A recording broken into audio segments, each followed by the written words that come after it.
Merlin versus Gandalf, the great wizard duel. In a realm where magic swirled and spells took flight, two wizards stood tall, ready for their mystical fight. Merlin with his pointy hat and ancient tome, and Gandalf with his staff and a hobbit far from home.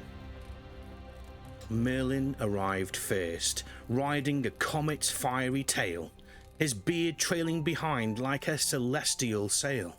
Gandalf followed suit atop a noble steed, his pipe smoke forming rings, a wizardly deed.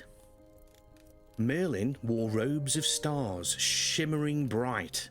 Gandalf sported grey, practical for any fight. They eyed each other's attire with a wizardly frown. Merlin whispered, "Gandalf, your cloak looked better in town."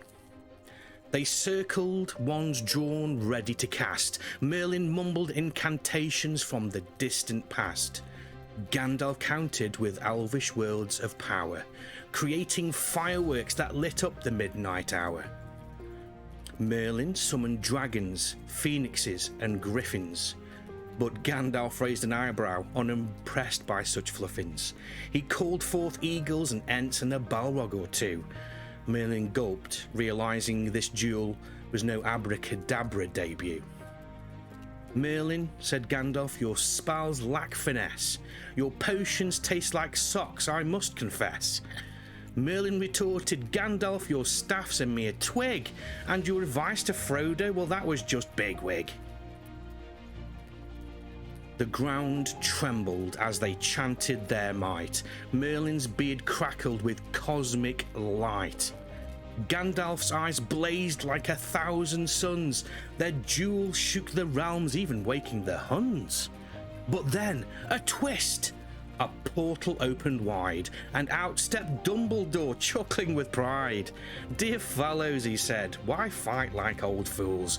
Let's share a butterbeer and discuss magical schools." And so Merlin and Gandalf put down their wands and joined Dumbledore for a chat about wizardly bonds.